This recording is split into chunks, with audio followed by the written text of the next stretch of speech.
This is a treat. Yeah. Oh, you guys are friends? Oh, yeah. Oh, good. Yeah.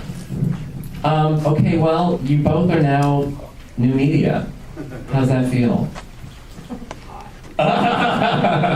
Just make sure your microphone's on. Testing. Oh, there's a button. Hello? He asked me how it felt. I said, hot. Well, that's good. So, Was it Francis Ford Coppola? Remember when they started making video, they just take cameras and he said that the next great filmmaker would come from, should be a little short, fat girl from Oklahoma that would make the next great movie. And she didn't have to be any of those things, but of course, what we have the opportunity today with cameras and video, Apple editing equipment, is that filmmaking is something that's now in the hands of everybody who has a desire to learn how to use the equipment and make a film. Tell a story. it is incredible. Are you making films? Are you shooting? Are you doing your own things right now? Oh, yeah. I want to hear all about it. Actually, this week, the short films of Matthew Modine were released on iTunes. So it's a collection of short films that I've been making for 20 years. And when I was a boy, I think there was one film here, the David Sedaris story. I heard David Sedaris on National Public Radio, and he was telling the story about wanting to have a cigarette on a park bench in New York City. And it was the start of this, the insanity about smoking, which is a good thing, because none of us need to smoke. I mean, it's really a bad habit. But David was struggling with just wanting to have a cigarette, and I loved the short story that I heard on National Public Radio, and I contacted him in New York. He was cleaning apartments for a living, which he really enjoyed doing because he said it gave him, while he was scrubbing someone's toilet, the impetus to go home and write some great American novel. So, I love cleaning too. It makes me, I don't know what it does. That's something for me. I don't know. Other people's toilets can wait. That's true. So tell me about your short films on iTunes. How many are there? What? I think it's 7. It's 7? When I was a boy, smoking, Eke Pirate, To Kill an American, Jesus Was a Commie, which is a purposely provocative title. And there's one more in there that I can't think of what. It's hysterical because he was. Yeah, it's an interesting conversation. It's the people who've been most offended by the title, Jesus Was a Commie, or the people who've been most powerfully affected by the content of the story. Oh, it's a beautiful film. I can't wait to see it. Yeah, and I'm really excited to tell you that the trailer that you saw for Full Metal Jacket Diary, that began when a friend of mine gave me an old Rolleiflex camera. That was going to be one of my questions, but you go right ahead. An old, it's a 2¼ by 2¼ camera, and he said that Kubrick was a photographer, and this might be a great way to break the ice when I get over to London to meet Stanley and work with him, show him that you know how to use this camera. And so I taught myself to use this old camera, beautiful, beautiful camera. The ones you look down like this, and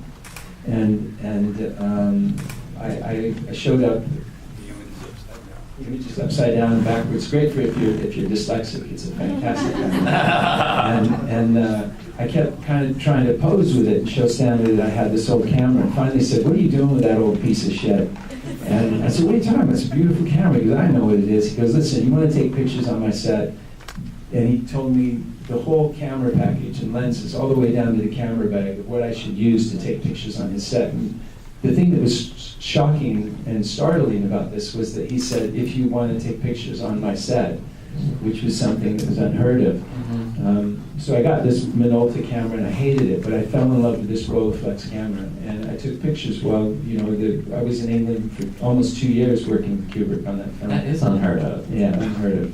And I kept a diary because I was playing a journalist, and I thought it would be a valuable tool as an actor on set to just scribble things down that were being said, things that were being done. You were writing a book, come on. No, I wasn't writing a book. What a great book, though. It's a hell of a book. And it's available on iTunes. And tonight is the first night that you can get the entire first chapter for free, but it's only for iPads. So if you don't have an iPad, you can't download it. But you can get the entire first chapter of the book. Just tonight. No. We're giving the first chapter away for free because once you. For how long does that deal last? I think for a few months. Oh, really? Oh, cool. We have to go A home few and months to get an download it. iPad. That's great. That's a lot of stuff you're doing. It is an amazing. I'm not going to lie. That presentation of the thing. That's just a taste of what the experience is like. And I mean, in the 25 years since I made that movie, I've been asked probably 50,000 times, what was Stanley like? And this book doesn't offer an answer. It offers an experience to look at it, kind of peeking through a crack in the wall of what it was like.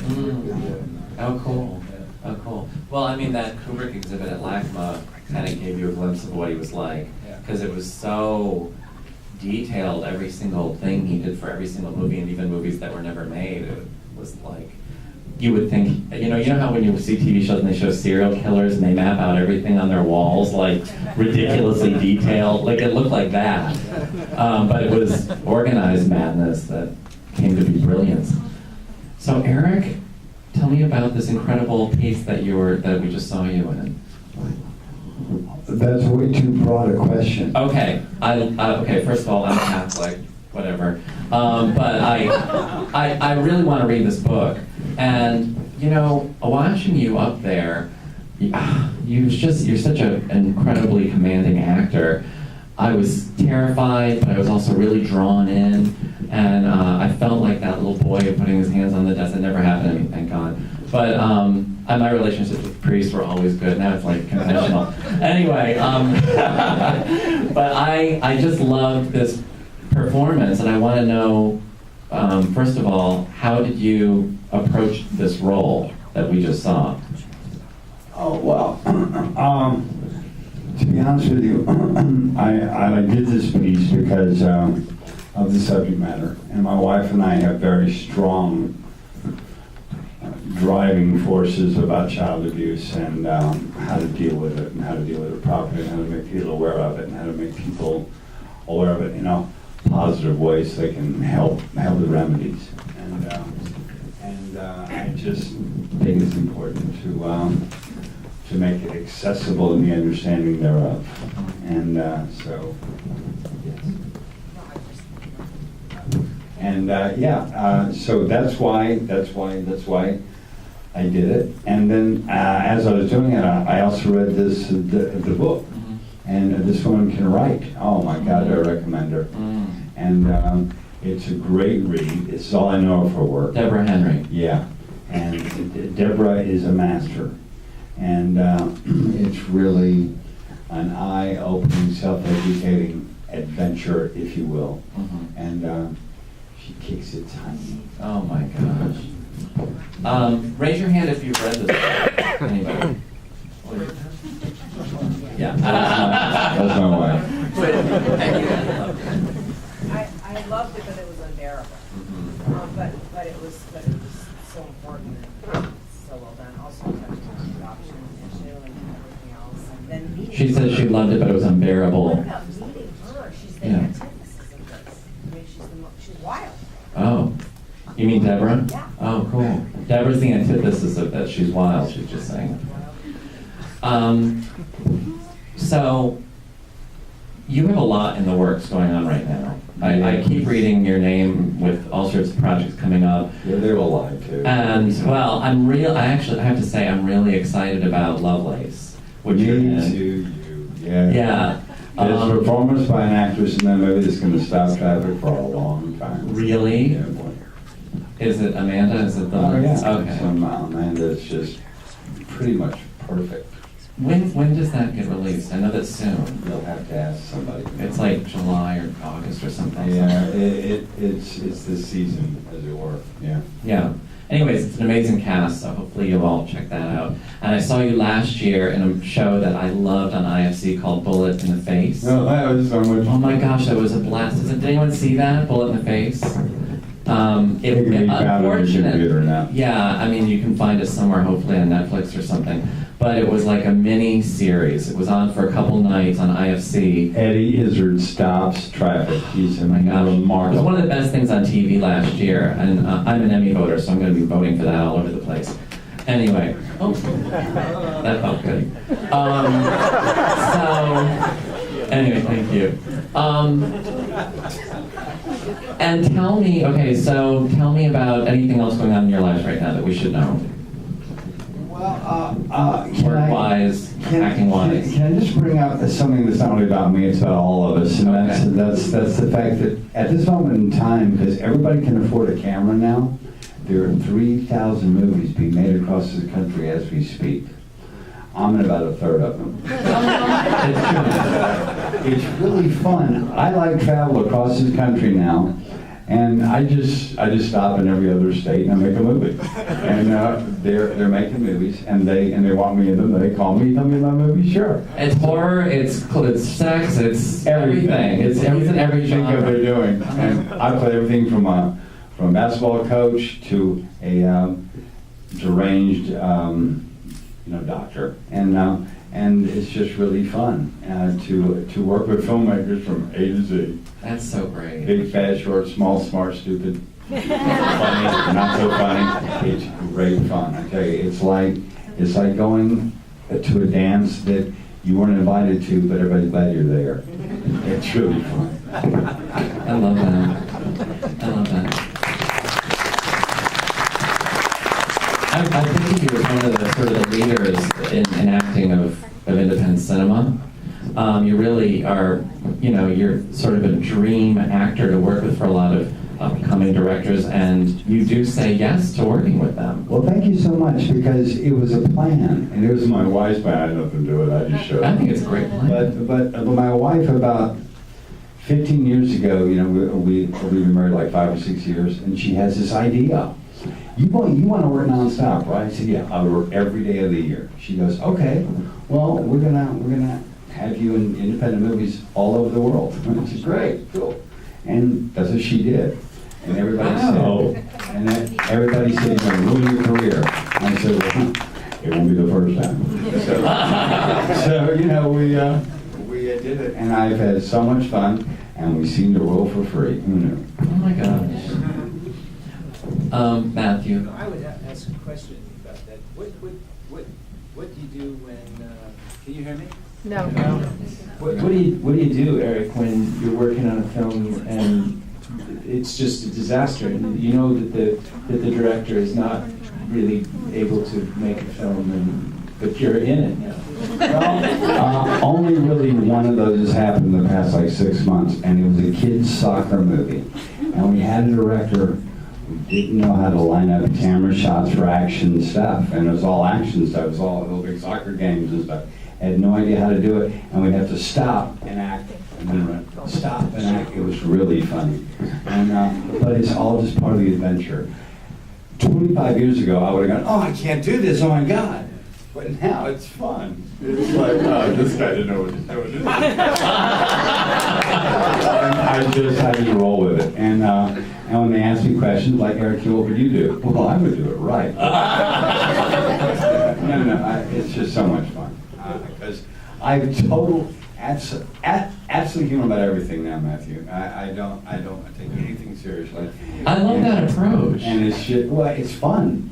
It's really fun. And I learned that from my wife, Sue, so we can all thank her. Blaming me. Because I was She said way too you're blaming serious me. before my marriage. How would you handle that if you were on set and a director was just incompetent and you were stuck? Well, I look forward to the day of being able to let go and have that kind of abandon. I bless you for that, man. I mean, I still... Oh, it takes practice. Yeah, because it's Jean-Luc Godard said that he who jumps into the void owes no explanation for those who stand and watch. And so he's jumped into the void, man. It's not the abyss; it's just a void. I definitely want to take audience questions. I don't know how much time we have. That's awesome. Good evening, gentlemen. I'm glad you could make it. I hope you're having as much fun as we are. Thank you, brother. Oh, you're welcome. And I want to thank you for being such a good sport through, dare I mention it, Best of the Best. Awesome. Yeah, which this question is actually for Matthew. Speaking of Full Metal Jacket, what scene in that movie required the greatest number of takes to shoot, and which scene required the least number of takes to shoot? And how do those numbers compare with any other scene you've shot for any other movie? And as an actor, you will know those answers. You always will remember those questions. The only thing that we shot one take of was the Vietnamese girl being shot. They put a tremendous number of bullets on her body. I think there were near 50 bullet hits on her body. And she was a Vietnamese refugee living in London. And Stanley was so excited when he saw the dailies on it, he asked me to run down and get Leon Vitale, who had worked with Stanley Kubrick for about 30 years, to bring her up to show her the take. And when she watched it, she wept, and she wept until she shook, and then she couldn't stand. And Leon took her from the room, and Stanley didn't have the heart to ever put the bullet hits on her body again. I wouldn't assume what she felt by seeing herself being shot, being a Vietnamese refugee, but that was the end of that. So that was the only one take in the film. We didn't measure things by numbers of takes, but by days or how many weeks. In one case, how many months that we had shot the scene. I think the longest scene in the film begins with me, with Arliss Howard, a wonderful actor. Have you ever worked with Arliss? Yeah, he played Cowboy, and Dorian Harewood, who played 8-Ball. And he comes up and he says, Cowboy says, we're here and we're supposed to be here. They're lost. I'm looking at the map. And I come up and I say, what's the matter? We lost. And he tells me to shut the fuck up. And from that was the beginning of the scene. The end of the scene is when we all finally move into where the sniper is. We were at that wall for over 8 weeks. Yeah, that is an extraordinary amount. That's all. What a lot of times the films that we work on today are shot in 8 weeks. And that was a scene in the film that might be 2 or 3 minutes of screen time. Now, in defense of Stanley Kubrick, and I think that because there's a lot of filmmakers in this room, when did we quantify art? Would you go up to Picasso and say, how long did it take you to make that painting? How many strokes in that painting? How long did it take you to write that song, Ludwig? So why do we say that? Why do we have this kind of this time issue on film, other than money? So what we have the ability today is both of us have talked about with the cameras that are available to us. We have the ability to take the time that's necessary to tell the story, to make a film. Throw out the clock. Time is not something real. Time is something that we invented anyway. Imagine going up to an alligator and saying what time it is. What time is it? Or a giraffe, or an elephant. Time to eat you. Yeah, or a fly. They all have different senses of what time is and what a lifespan is. Ask a mountain what time it is. Thank you. There's a great story about Picasso that I love where, I don't know, you probably all heard this, but shortly before he died, he was accosted in an art museum for painting on one of his paintings. And the guards didn't know who it was. And they said, Mister, we're going to arrest you. And he was like, well, I was never done with this one. And they were like, oh, you're Picasso. So it just goes to show, you can't do that with a movie, obviously, because it's up there on the screen. I know there's some Eric and I would like to go back and have another shot at. Maybe. Yeah, many performances already finished. Yeah. Can you name one? No, well, I don't know. This one's for Eric. And Eric, I want to thank you for being so accessible to independent filmmakers. Hats off to you for that. I reviewed a movie that you were in for Creative Screenwriting Magazine probably about 10 years ago called La Cucaracha. which was one of the most incredible performances that I've ever seen. You're laughing, but I just thought it was, No, I'm not laughing, I'm wowing. I just thought it was brilliant. And my question is, do you ever, I mean, there's got to be some negatives associated with doing a lot of independent work, and to my mind it might be that if you do a really kick-ass performance that could be Oscar-worthy, but maybe it just goes below the radar, doesn't get the attention it deserves. Does that ever bug the shit out of you? Because Only after the fact, because you don't make the movie to like win an Oscar. But then when you see it and go, wow, like look at Racha, excuse me, but I'm good in that. I want to see that. And I watch and go, I'm so good. Nobody will ever know. Wow, that's depressing. And it is a little bit, because you really give a lot to be good. And when you hit it, you're so proud. You go, okay, everybody look at this one. Where's everybody going? So yeah, sure, it's disheartening, but it's only after the fact, because as you're doing it, you're in love with a new girlfriend. You don't think about anything else but your part. And am I right? Yeah, you're like in love with her. You know, on that note, I want to ask a question to both of you. Is there, like La Cucaracha, is there a movie that you did that you think audiences should re-explore or rediscover, a role that you think might be kind of buried under the... Okay, well, feel free. I'm just dying, because these people will go out and rent them, and I will too. And Yeah, I made a movie with Alan J. Pakula and Albert Finney and Kevin O'Connor called Orphans. Yes. And Kevin Anderson, excuse me, and thank you. One guy, thank you. I love you.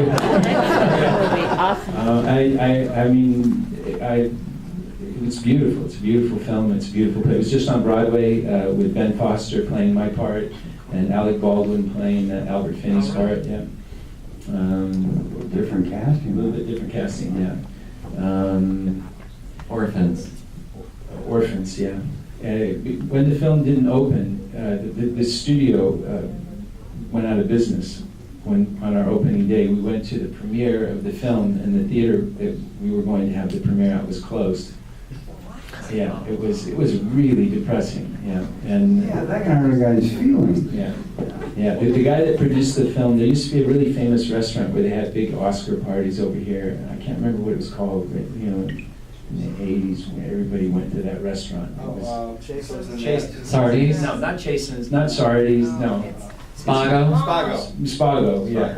Yeah. Restaurant. And Lila, what's the name of the restaurant, the Lila? producer stood up in the restaurant in front of everybody and said, Modine, Orphans is a great movie. Nobody's going to see it, but it's a great film. And I wanted to crawl up my own orifice, It was, yeah, that's my one. Okay. Yeah. The other one is Equinox, Alan Rudolph film, where I played twins in the film. And I did get nominated for a Independent Spirit Award for the film, and Laura Flynn Boyle is in the film and was wonderful. Oh, we love Laura. Yeah.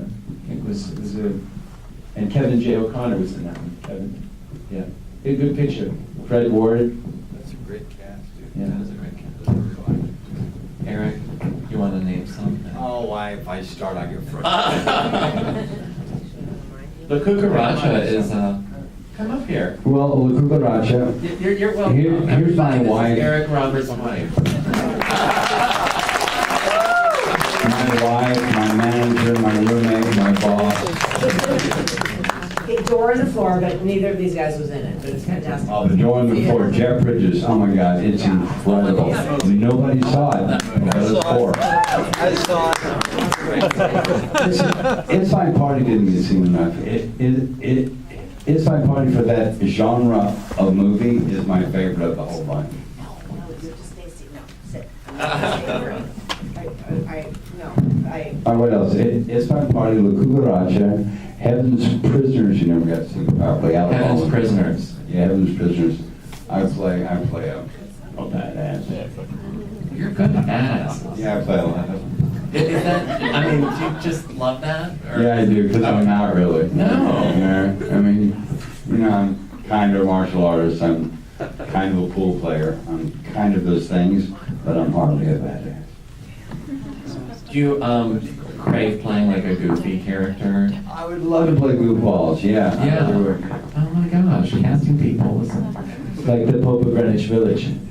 Oh my gosh, my mother took me to see that when I was like 13 in the big on the big screen. But it's But a, I that's mean, I an was. example of a movie that didn't get seen a lot at the beginning. It was great. Later It on. became a cult classic on video, yeah. It was not a hit in the movie theater. Well, that was a hit in New York. The summer wind came one, you know, I mean, It's a classic amongst film lovers. cut your finger off. Mhm. Oh man, oh man. You gotta see this movie. That was better than any person in man. any airport has ever done for Eric. I'm gonna tell you. Every airport I've ever in, I hear, "Hey Eric, you got your phone?" Yeah, for some hard time. But police officers do offer him a free ride everywhere in Manhattan because of the Pope. They're like, hey, Wally. Hey Eric, get in the car, get in the car. Can I remind you, you forgot to say something that you wanted to say about the Lincoln Club. Oh, yeah. What I forget. You wanted to say. Yeah, right, yeah. I like tell my wife this on the way over, and she said, "Oh, you have to remember that." And goes, "I forgot it." It was the Whipping Club. This book is not about religious people going wrong. It's about wrong people going religious. And when I said that, she says, "Oh, you have to say that in the thing." And I goes, "I forgot that." Is Adam still here? Yeah. Okay, good. Yeah, and that's such an important point to make, so that's why that's why this was, and also, you worked with a 10-year-old kid who apparently we just heard was cast with no audition. Adam, is that true? I hadn't heard. Oh. Anyway, this kid's going to be a movie star. Yeah.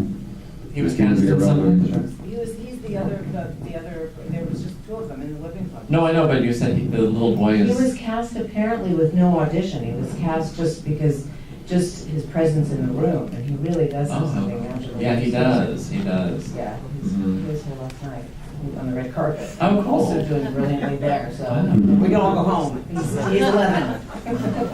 How do you prep that, working with that age kid in that kind of scene? You just walk on the set and you say, "You do everything I say." Okay, kid?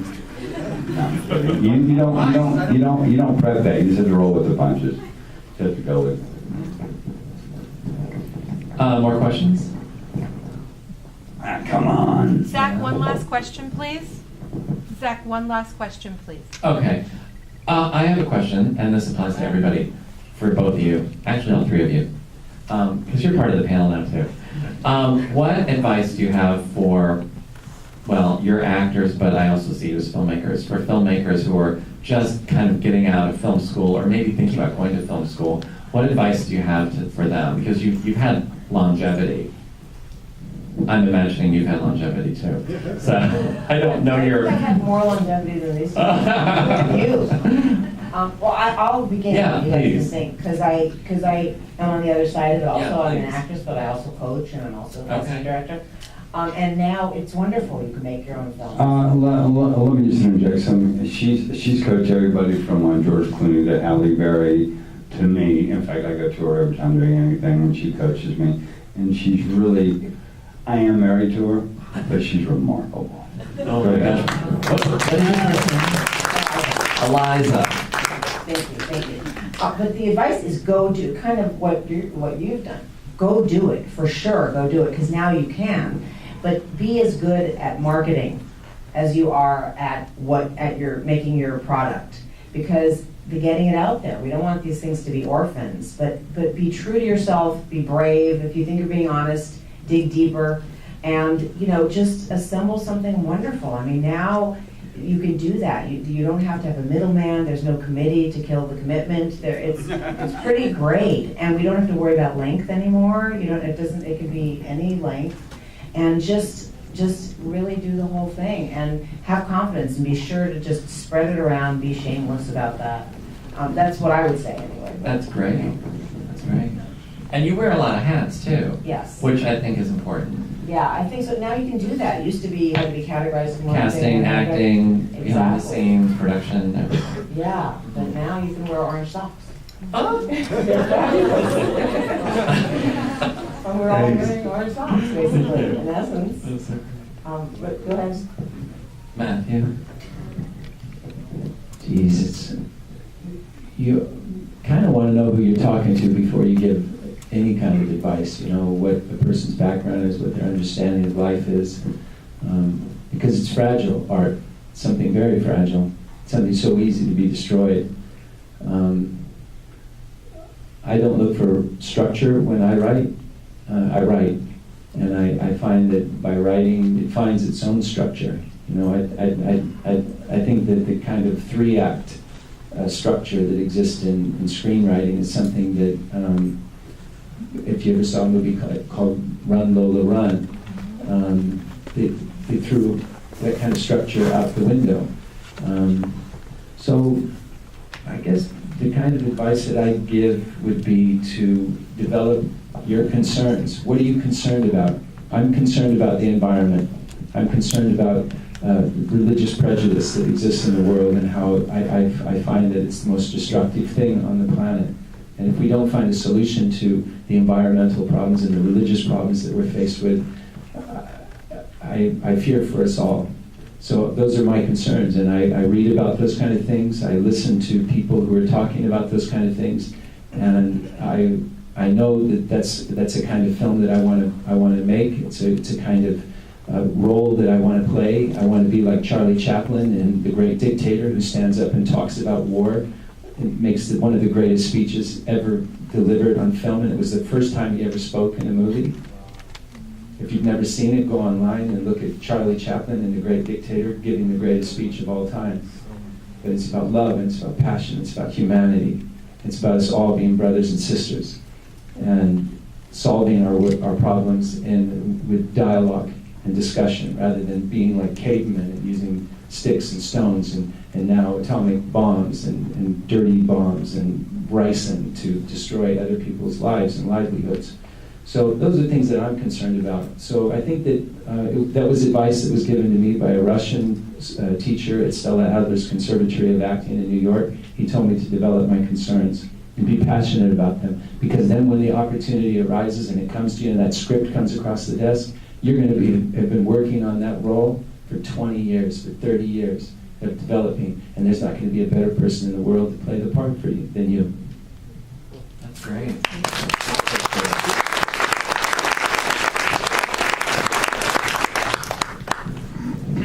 Oh, my turn. Okay, the only advice I have for filmmakers is just get out and do it. Even if you don't have a script or an idea, go out on the sidewalk, take pictures of people walking past and how they do it differently or the same, whatever. You can make a story out of that. Just never stop taking pictures with your camera, and you will eventually find yourself through your art. And yeah, rock out. Yeah.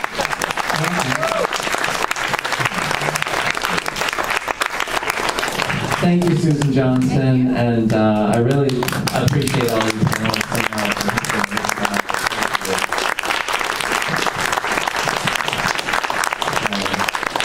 Go see My People Rocka, go see Orphans, go see Equinox, go see Lovelace, go see all this great stuff. Orphans These is people so good. That's the only time I've ever been jealous of you. Orphans. And go see Popa Greenwich Village, go see, everything that these guys do. Go to iTunes. Runaway Train, of course, yeah. There's movies right here. The East is here. That was good. Yeah, Full Metal Jacket, Vision Quest. Just go see it all. All right, thank you. You want to see a really good independent film? See Love is a Gun. Hard to find. Great title, huh? Love is a Gun. You'll like it. Yeah, Kelly Preston's in it, yeah.